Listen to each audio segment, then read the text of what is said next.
Good morning प्यारे विद्यार्थियों, online class में आपका स्वागत है।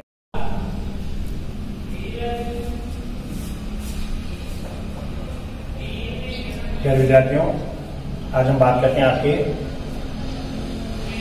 चौथी यूनिट का फर्स्ट पार्ट भारत की विदेश नीति और संयुक्त राष्ट्र संघ के बारे में, जिसमें सबसे पहले दिया हुआ है भारत की विदेश नीति की प्रमुख विशेषताएं। कि हमारी जो विदेश नीति है उस विदेश नीति की प्रमुख विशेषताएं कौन कौन सी हैं। तो देखिए, विदेश नीति होती क्या है, सबसे पहले हमें ये जानना बहुत ही जरूरी है। स्वतंत्रता प्राप्ति से पूर्व हमारी विदेश नीति साकार रूप लेना प्रारंभ कर लिया था, यानी स्वतंत्रता से पहले ही हमारी जो विदेश नीति थी, यानी विदेशों के साथ में हमारे देश के संबंध किस प्रकार के रहेंगे, किस राष्ट्र के साथ हमारे संबंध हमें किस प्रकार वो बनाना चाहिए। स्वतंत्र विदेश नीति का पंडित जवाहरलाल नेहरू का संकल्प हमारे सामने था। द्वितीय महायुद्ध के बाद विश्व का दो गुटों में बंटना और अन्य राष्ट्रों द्वारा अनुप्रति गुट बनाना जारी था। यानी जब हमारा राष्ट्र स्वतंत्र हुआ था उस समय पूरा विश्व दो गुटों में बंटा हुआ था, एक अमेरिका के नेतृत्व में और दूसरा सोवियत संघ के नेतृत्व में। और लगभग पूरा जो विश्व था इन दो सैनिक गुटों का अनुयायी वो बनने के लिए दृढ़ संकल्प था। भारत ने इसमें पृथक रीति नीति का अनुसरण किया। जब हमारा देश स्वतंत्र हुआ तो हमारे देश ने इन दोनों ही गुटों में शामिल न होने का प्रण किया, यानी कार्य किया, और उन्होंने अपनी एक अलग ही नीति बनाने का अनुसरण किया था। इसके साथ हमारा ये भी संकल्प था कि हम विश्व में उपनिवेशवाद, रंगभेद एवं साम्राज्यवाद का विरोध करेंगे और विदेश नीति का जो ताना बाना हमने उस समय बुना था उसकी कुछ ये विशेषताएं हैं, जिन विशेषताओं के बारे में हम पढ़ेंगे। आज भी अगर हम बात करें तो हमारी जो विदेश नीति का आधार स्तंभ है वो यही है। इन्हीं विशेषताओं के आधार पर हमारी विदेश नीति है वो तय होती है। तो सबसे पहले हम बात करते हैं शांतिपूर्ण सह अस्तित्व की नीति, कि भाई हमारी जो विदेश नीति है वो सभी राष्ट्रों के साथ शांतिपूर्ण सह अस्तित्व की नीति वो बनाई गई है। देखिए, हमारी विदेश नीति सदैव शांतिपूर्ण सह अस्तित्व की रही है। इतिहास इस बात का साक्षी है कि युद्धों ने मानवता को तहस नहस किया है। आप इतिहास को उठा करके देखो, आज तक जितने भी युद्ध हुए इन युद्धों से मानवता तहस नहस हुई है। के.एम. पणिकर के शब्दों में कि भारत को इस बात की बड़ी चिंता है कि उसकी प्रगति को तथा सामान्य रूप से मानव जाति की उन्नति को संकट में डालने वाला कोई युद्ध नहीं हो। यानी के.एम. पणिकर ने तो ये कहा था कि भी भारत हमेशा ही यही सोचता आया है कि कभी युद्ध नहीं, यानी मानव जाति को संकट में डालने वाला युद्ध कभी भी नहीं हो।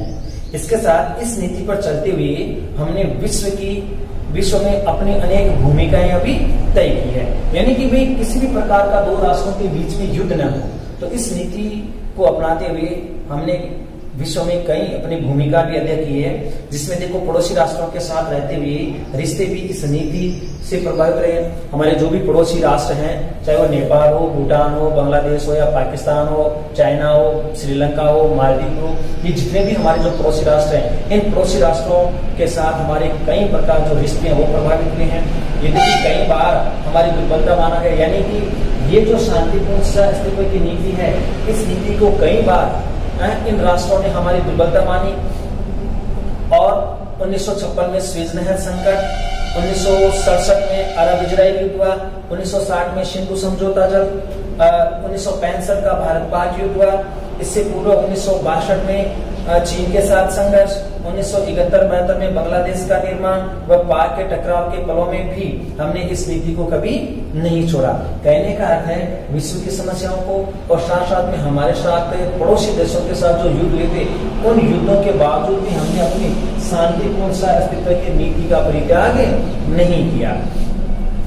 इसके अलावा अगर हम बात करें तो शांति और सह अस्तित्व की नीति हमारी संस्कृति के मूल मंत्र जीवो और जीने दो के आगामी चरण है। यानी हमारी ये जो नीति है शांति और सह अस्तित्व की नीति, ये हमारी संस्कृति का एक सरोकार है, एक मूल मंत्र है जो जियो और जीने दो, यानी खुद भी जियो और दूसरों को भी जीने दो, जो आज भी राष्ट्र की आंतरिक व विदेश नीति को दिशा प्रदान करता है। हमारी संस्कृति का जो मूल मंत्र है कि भी जियो और जीने दो, ये देश की आंतरिक और विदेश नीति दोनों को ही एक दिशा वो देता है। तो कहने का ये है कि हमारा राष्ट्र हमेशा ही पड़ोसी देशों के साथ में और अंतर्राष्ट्रीय स्तर पर शांतिपूर्ण सह अस्तित्व की नीतियों अपनाए हुए। हालांकि कई बार इस नीति के कारण हमारे राष्ट्र को युद्ध झेलने पड़े, फिर भी हमने इस नीति का परित्याग नहीं किया। दूसरा आपके उपनिवेशवाद व साम्राज्यवाद का विरोध। देखिए, उपनिवेशवाद व साम्राज्यवाद का दंश हमारा राष्ट्र भोग चुका है और विश्व के किसी भी हिस्से में द्वितीय महायुद्ध के बाद विशेषकर हमारी स्वतंत्रता के पश्चात भारत ने इसका विरोध भी किया है। यानी कि आप देखते हो उपनिवेशवाद और साम्राज्यवाद, इन दोनों का ही दंश हमारा देश भुगत चुका है। और स्वतंत्रता के बाद हमारे देश ने अंतरराष्ट्रीय स्तर पर उपनिवेशवाद और साम्राज्यवाद का काफी विरोध भी किया है। 1956 में मिस्र पर हमला हो या फिर खाड़ी में अमेरिकी हस्तक्षेप हो, हमने महाशक्तियों की प्रसारवादी नीति का विरोध ही किया है। यानी 1956 में मिस्र पर हमला किया गया, खाड़ी देशों पर अमेरिका ने अपनी विस्तारवादी नीति अपनाई। ऐसे समय में भी हमारे राष्ट्र ने उपनिवेशवाद और साम्राज्यवाद दोनों का ही विरोध किया है। तो अंतरराष्ट्रीय स्तर पर आज भी हमारी विदेश नीति का जो आधार है वो उपनिवेशवाद और साम्राज्यवाद का विरोध करना रहा है। तीसरा आपके रंग भेद का विरोध। देखिए, विश्व में नस्ल या मनुष्य के रंग के आधार पर भेदभाव करना हमारी विदेश नीति की प्रमुख विशेषताओं रही है। तो देखो, अंतरराष्ट्रीय स्तर पर अगर हम बात करें तो मनुष्य में एक रंग के आधार पर या नस्ल के आधार पर भेदभाव करना ये गलत है। तो इस नीति का विरोध अंतरराष्ट्रीय स्तर पर हमारे राष्ट्र ने किया है। इसके साथ नेल्सन मंडेला की आजादी व उनके सत्तारूढ़ होने से पूर्व रंग भेद दक्षिणी अफ्रीकी सरकार से अंतरराष्ट्रीय संबंधों का विच्छेद हमारी इसी नीति की ओर इंगित करती है। अंतरराष्ट्रीय स्तर पर दक्षिणी अफ्रीका में नेल्सन मंडेला की आजादी और उनके सत्तारूढ़ होने से पूर्व भी हमारे राष्ट्र में दक्षिणी अफ्रीकी देशों में रंग भेद नीति का विरोध किया था, जो हमारी इस नीति की ओर क्या करता है, इंगित करता है कि भी भारत अंतरराष्ट्रीय स्तर पर भी रंग भेद या नस्ल भेद का विरोध है वो करता है।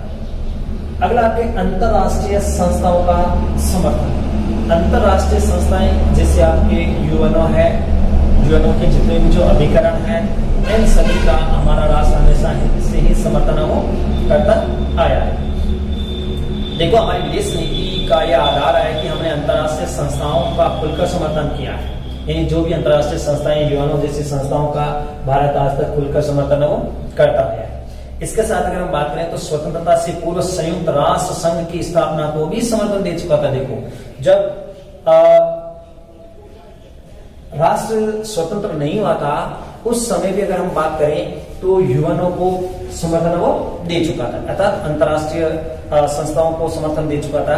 इसके साथ स्वतंत्रता के पश्चात हमने इसकी सदस्यता भी स्वीकार की, यानी यूएनओ की सदस्यता को भी स्वीकार कर लिया गया था और इसके विभिन्न कार्यक्रमों व एजेंसियों में बढ़ चढ़ करके भी भागीदारी निभाई। यानी अंतरराष्ट्रीय संस्था की जो भी एजेंसियां हैं, जो अभिकरण है, इनमें भी हमारे देश ने काफी बढ़ चढ़ करके अपनी भूमिका निभाई है। संयुक्त राष्ट्र संघ के प्रति हमारी अटूट श्रद्धा है, अटूट आस्था है, प्रतिबद्धता है। संयुक्त राष्ट्र सुरक्षा परिषद में हमारी स्थायी सदस्यता का दावा और अंतरराष्ट्रीय मंचों का समर्थन हमारी विदेश नीति की सफलता का द्योतक है। देखो, अंतरराष्ट्रीय संस्थाओं में यूएनओ की जो सुरक्षा परिषद है उसकी स्थायी सदस्यता के लिए हमारा दावा करना, इसके साथ साथ अंतरराष्ट्रीय मंचों पर समर्थन हमारी विदेश नीति का ही हमारी विदेश नीति की सफलता का ये द्योतक माना जाता है। तो कहने का है कि स्वतंत्रता से पहले ही हमारे देश ने अंतरराष्ट्रीय संस्थाओं का समर्थन करना शुरू कर दिया है। अगला आपके पंचशील के सिद्धांतों पर आधारित। पंचशील के जो सिद्धांत है इसमें 5 सिद्धांत है। इन सिद्धांतों पर आधारित आज हमारी विदेश नीति के आधार स्तंभ टिके हुए। तो पंचशील के सिद्धांत को आप कौन से देखें? आचरण के यानी पंचशील के 5 सिद्धांत, और इन सिद्धांतों पर हमारी जो विदेश नीति है वो प्रारंभ में पड़ोसी चीन के साथ तथा कालांतर में अन्य राष्ट्रों के साथ में रही है। यानी पंचशील के जो 5 सिद्धांत है इन सिद्धांतों पर आधारित हमारी जो विदेश नीति है पहले चीन पर आधारित और उसके बाद जितने भी जो पड़ोसी राष्ट्र है उन पर आधारित है वो रही है। इसके साथ ये जो सिद्धांत है ये निम्न प्रकार से हैं 5 सिद्धांत। सबसे पहला है कि एक दूसरे की प्रादेशिक अखंडता और सर्वोच्च सत्ता के लिए पारस्परिक सम्मान की भावना, कि भाई जो भी राष्ट्र है उन राष्ट्रों की एकता और अखंडता को बनाए रखना और इसके साथ साथ सर्वोच्च सत्ता को सम्मान देना। दूसरा ये अनाक्रमण, कि कोई भी राष्ट्र एक दूसरे पर आक्रमण नहीं करेगा। तीसरा एक दूसरे के आंतरिक मामलों में हस्तक्षेप न करना, यानी कोई भी राष्ट्र एक दूसरे के राष्ट्र के आंतरिक मामलों में किसी प्रकार का हस्तक्षेप नहीं करेगा। समानता, दोनों राष्ट्र एक दूसरे की धर्म संस्कृति उनकी समानता बनाए रखेगा।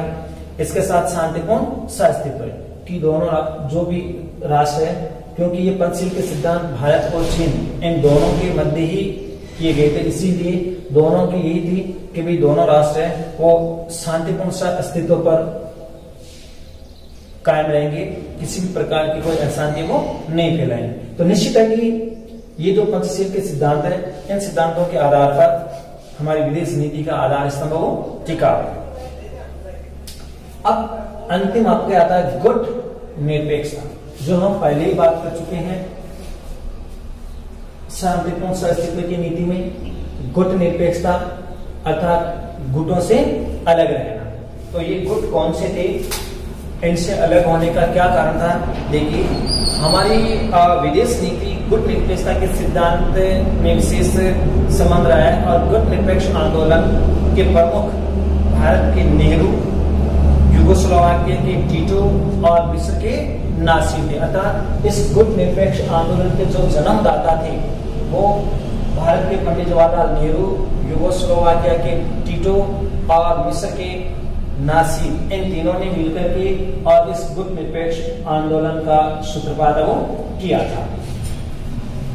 तो ये जो गुट निरपेक्ष आंदोलन है, इस आंदोलन से तात्पर्य यह है कि अंतरराष्ट्रीय स्तर पर विश्व के किसी भी गुट में के साथ द्विपक्षीय संबंधों के आधार पर सैनिक समझौता में न भाग लेना।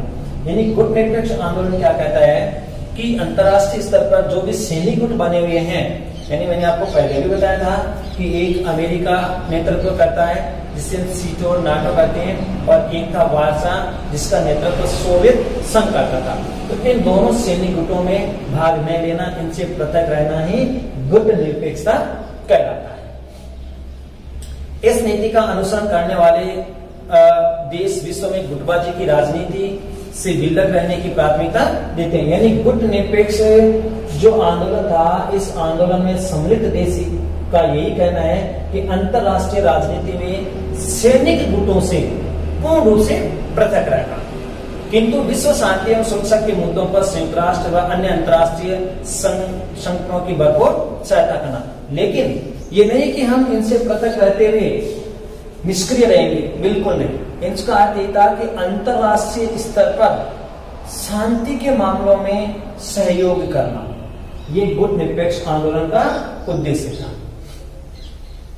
इसके साथ पंडित जवाहरलाल नेहरू ने इस नीति के अर्थ को स्पष्ट करते हुए लिखा है कि यदि स्वतंत्रता का हनन और न्याय की हत्या होती है तो कहीं आक्रमण होता है, तो वहां हम न तो आज तटस्थ हैं और न ही भविष्य में रह सकते हैं। यानी पंडित जवाहरलाल नेहरू जी ने यहाँ तक कह दिया था कि अगर मान लो अंतरराष्ट्रीय स्तर पर कहीं अशांति फैलती है या न्याय की हत्या होती है या कहीं आक्रमण होता है, तो हम तटस्थ नहीं रहेंगे, नहीं तो आज हैं और ना ही भविष्य में हम तटस्थ रहेंगे।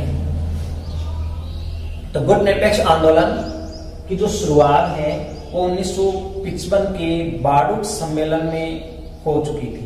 यानी उस समय यह अस्तित्व में आया था। और 1961 में बेलग्रेड सम्मेलन में इन नेताओं की मुलाकात हुई। भारत गुट निरपेक्ष आंदोलन के संस्थापक सदस्यों में से एक है और 1988 में नई दिल्ली में आयोजित 7वें गुट निरपेक्ष आंदोलन के शिखर सम्मेलन की मेजबानी भी की थी। यानी 1988 में जो 7वां गुट निरपेक्ष आंदोलन जो था उसकी मेजबानी भारत ने की थी, यानी उसकी बैठक भारत में हुई थी, शिखर सम्मेलन भारत में किया गया था। और 17वें जो गुट निरपेक्ष आंदोलन शिखर सम्मेलन का आयोजन 13 सितंबर 2016 में से 18 सितंबर 2016 के बीच वेनेजुएला के मार्गरीता शहर में संपन्न हुआ था।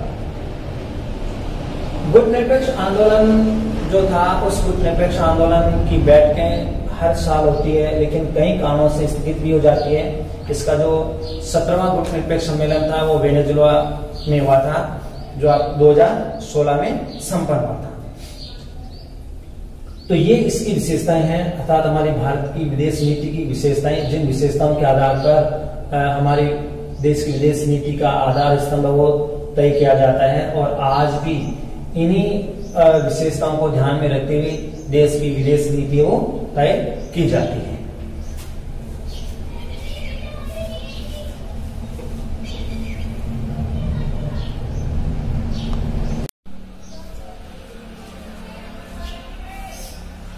नेक्स्ट हम बात करते हैं गुट निरपेक्षता का अर्थ, कि गुट निरपेक्षता क्या है। तो अभी हमने भारतीय विदेश नीति का जो पॉइंट छठा पढ़ा था, गुट निरपेक्षता, यानी कि विश्व के किसी भी गुट के साथ जिसका स्वरूप सैनिक हो के साथ जुड़ाव न रखना। यानी अंतरराष्ट्रीय स्तर पर ऐसा सैनिक संगठन जिसका अर्थ ही सैनिक गुट, सैनिक संगठन, ऐसे गुट में अपना संबंध न जोड़ना। जैसे नाटो, सीटो, वार्सा, ये कुछ ऐसे सैनिक गुट हैं। यानी किसी भी अंतरराष्ट्रीय स्तर पर इसका है कि विश्व के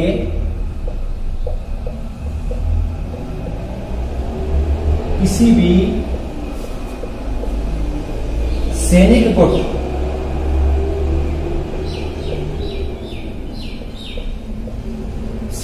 से अपना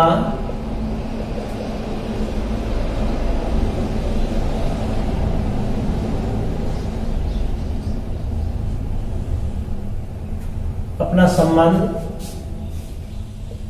न रखना। जैसे नाटो, सीटो व वार्सा, ये कुछ ऐसे नाम हैं जो अंतरराष्ट्रीय स्तर पर सैनिक गुट थे। इसके अलावा जैसे सैनिक संगठनों में शामिल न होकर अलग से ये जो नाटो, सीटो, वार्सा सैनिक गुट है, इन गुटों से अपना संबंध न रख करके इनसे अलग रहना। ये ऐसी नीति है जो विश्व राजनीति में स्वतंत्र नीति का अनुगमन पर बल देती है। यानी इन सैनिक गुटों से संबंध रखने पर कोई भी राष्ट्र अपनी स्वतंत्र विदेश नीति का अनुगमन नहीं कर सकता है। जबकि गुट निरपेक्षता एक ऐसा आंदोलन है जो अंतरराष्ट्रीय स्तर पर अपनी विदेश नीति का स्वतंत्र अनुसरण वो कर सकता है। यह नीति सभी गंभीर अंतरराष्ट्रीय समस्याओं पर निरपेक्ष, पूर्वाग्रह रहित, स्वतंत्र, वस्तुनिष्ठ रुख अपनाने का विकल्प भी करती है। यानी ये जो गुट निरपेक्षता की जो नीति है, ये नीति अंतरराष्ट्रीय जो भी समस्याएं हैं, इन समस्याओं पर अपना स्वतंत्र रुख अपनाने की नीति पर बल वो देती है। यह नीति तटस्थता की नीति नहीं है, बल्कि विश्व राजनीति की जटिल गुटीय प्रभावशीलता से मुक्त एक स्वतंत्र नीति है। गुट निरपेक्षता की नीति केवल तटस्थता की नीति नहीं है, बल्कि अंतरराष्ट्रीय स्तर की जो भी समस्याएं हैं, इन समस्याओं और जटिल जो गुटीय प्रभावशीलता है उससे मुक्त रहने की नीति है। यह नीति अंतरराष्ट्रीय विवादों के शांतिपूर्ण एवं अहिंसक समाधान की पक्षधर है। अंतरराष्ट्रीय जो भी विवाद है, इन विवादों को सुलझाने के लिए एक तो शांतिपूर्वक और अहिंसक समाधान पक्ष की पक्षधर है। कि भी जो भी युद्ध है उन युद्धों को युद्धों के बदले नहीं बल्कि अहिंसक तरीके से उनका समाधान किया जाए। ऐसा ये समाधान करने वाली गुट निरपेक्षता की नीति है। यह नीति शीत युद्ध के समय दो शक्तिशाली धड़ों से दूर रहने पर बल देती है। धड़ों का मतलब वो सैनिक गुटों से। द्वितीय विश्व युद्ध के बाद जो शीत युद्ध की स्थिति उत्पन्न हो गई थी, उस शीत युद्ध की स्थिति उत्पन्न होने वाली स्थिति में जब सारा विश्व दो सैनिक गुटों में बंट रहा था, तो उन गुटों से दूर रहने पर बल देती है। यह नीति अंतर्राष्ट्रीय समस्या का गुण व दोष के आधार पर आकलन कर वस्तुनिष्ठ निर्णय की पक्षधर भी रही है। यानी अंतर्राष्ट्रीय समस्याओं के गुण दोषों को ध्यान में रख करके और उनका पक्षधर वो रहने की नीति रही है।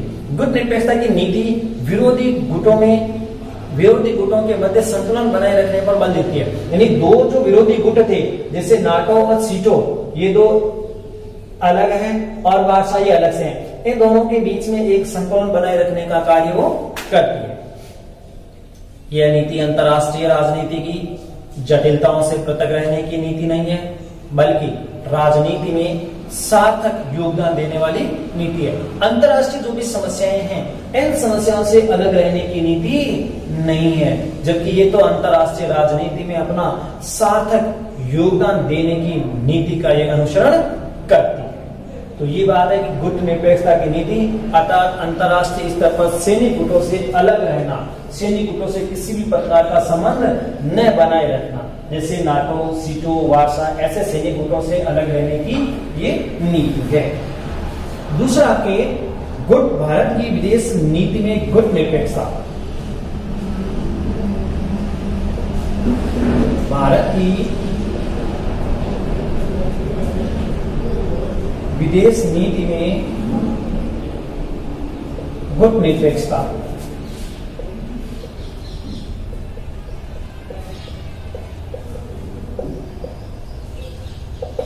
तो इस चीज को हम पढ़ चुके हैं कि हमारी विदेश नीति की एक प्रमुख विशेषता है गुट निरपेक्षता, ठीक है ना। तो हम देखते हैं जब ये भारत किसी एक गुट से जुड़कर विश्व में तनाव की स्थिति उत्पन्न करने का पक्षधर नहीं है। हमने जैसे भी पढ़ा था नाटो और सीटो, इनका ये दोनों गुट अमेरिका के हैं, जबकि वार्सा ये गुट सोवियत संघ का है। तो भारत किसी भी एक गुट में सम्मिलित होकर के और अंतरराष्ट्रीय स्तर पर तनाव का पक्षधर नहीं है। और आज भी अगर हम बात करें तो किसी भी सैनिक गठबंधन में अब वो नहीं है। भारत अंतरराष्ट्रीय राजनीति में स्वतंत्र नीति जो अन्य शक्ति के प्रभाव से मुक्त हो के अनुसरण के लिए अधिक उपयोगी मानता है। यानी आज भी हमारा राष्ट्र अंतरराष्ट्रीय राजनीति में किसी भी गुट के साथ नहीं है और इसके साथ साथ वो अपनी स्वतंत्र विदेश नीति का अनुसरण करने का पक्षधर है। अगला कि भारत अपने आर्थिक विकास के लिए दोनों महाशक्तियों से बराबरी संबंध बनाए रखने के भी पक्षधर है। आप ये भी देख चुके हो कि हमारा राष्ट्र सोवियत संघ और अमेरिका, यानी एक का अगुवा अमेरिका था, अमेरिका, और एक सोवियत संघ।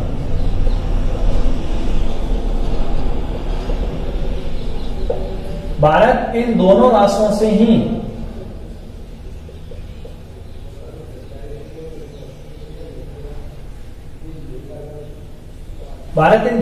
से ही हर प्रकार की मदद, हर प्रकार के सहयोग लेने का क्या रहा है, पक्षधर रहा है। हालांकि इन दोनों ही सैनिक गुटों में भारत ने अपनी कभी भी सार्थकता सिद्ध नहीं की है। गुट निरपेक्षता की नीति भारत की सामाजिक, सामरिक, भौगोलिक, राजनीतिक, आर्थिक और सांस्कृतिक मांगों के अनुरूप थी, क्योंकि जिस समय हमारा देश स्वतंत्र हुआ था पूरा विश्व दो गुटों में बंट गया था, पहला अमेरिका और दूसरा सोवियत संघ। इन दोनों गुटों में बंट गया था। उस समय हमारे सामने यही था कि हम किस गुट में सम्मिलित हो, लेकिन पंडित जवाहरलाल नेहरू ने इन दोनों ही गुटों में सम्मिलित न होने का संकल्प किया और उन्होंने एक तीसरा आंदोलन किया जिसे हम गुट निरपेक्षता की नीति वो कहते हैं, जो हमारी उस समय की सामाजिक, राजनीतिक, भौगोलिक, आर्थिक और सांस्कृतिक मांग के अनुरूप थी कि हमने अपना स्वतंत्र वर्चस्व रखने का कार्य वो किया था।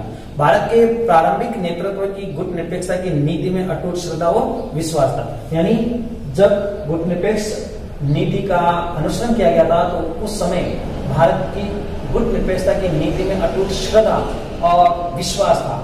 गुट निरपेक्षता की नीति भारत की ऐतिहासिक पृष्ठभूमि की विविधतापूर्ण बहुलवादी संस्कृति के लिए भी अनुकूल थी।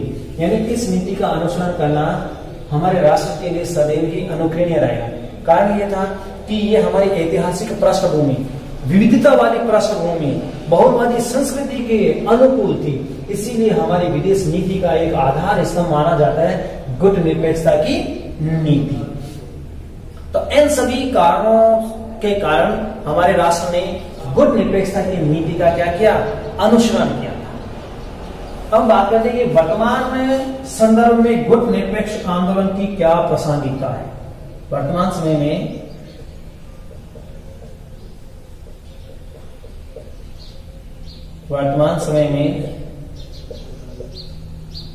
गुट निरपेक्ष आंदोलन या गुट निरपेक्ष आंदोलन है।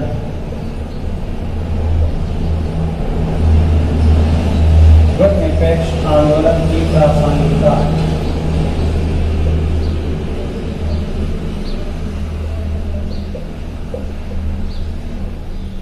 गुट निरपेक्ष आंदोलन की प्रासंगिकता।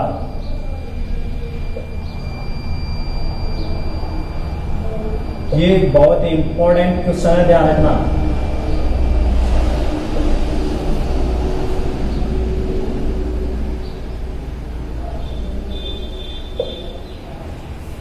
ये बहुत इंपॉर्टेंट क्वेश्चन है कि आज के समय में गुट निरपेक्ष आंदोलन की क्या प्रासंगिकता है, क्योंकि आज विश्व दो गुटों में नहीं बल्कि बहुध्रुवीकरण में बदल गया है। क्योंकि 1991 में सोवियत संघ का विघटन हो गया था और उसके विघटन के साथ ही जो द्विध्रुवीकरण की प्रक्रिया थी वो बहुध्रुवीकरण में बदल चुकी है। तो क्या आज भी वर्तमान समय में अगर हम बात करें तो गुट निरपेक्ष आंदोलन की वही भूमिका है जो कि सैनिक गुटों के समय में थी। तो देखिए, गुट निरपेक्ष आंदोलन ने अपने 50 वर्षों से अधिक कार्यकाल में अनेक उपलब्धियां भी हासिल की है और इसकी जो महत्वपूर्ण उपलब्धियां हैं वह उपनिवेशवाद एवं साम्राज्यवाद की समाप्ति। यानी इसकी सबसे बड़ी उपलब्धि क्या मानी जाती है।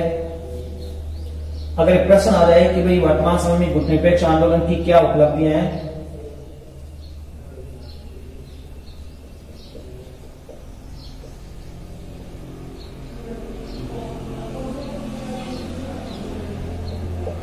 तो सबसे पहली बात है उपनिवेशवाद।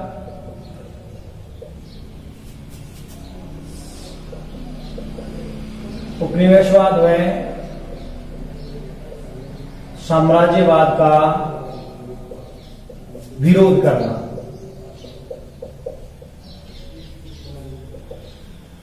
ठीक है ना, उपनिवेशवाद व साम्राज्यवाद का विरोध करने की रही है और जिसके परिणाम स्वरूप जो एशिया और अफ्रीका के अन्य देश स्वतंत्रता प्राप्त वो कर सके। यानी गुट निरपेक्ष आंदोलन ने जब पूरे विश्व में उपनिवेशवाद और साम्राज्यवाद का विरोध किया तो इस विरोध के बाद एशिया और अफ्रीका के कई राष्ट्र स्वतंत्रता प्राप्त कर चुके हैं और इनके अतिरिक्त इसमें नवोदित राष्ट्रों के मध्य एकता व सहयोग बढ़ाने एवं विश्व मंच पर उनके दृष्टिकोण को प्रस्तुत करने एवं गुटों से दूर रहकर संघर्ष के क्षेत्र को कम करने तथा विश्व शांति को भी प्रोत्साहन करने की दिशा में महत्वपूर्ण कार्य किया है।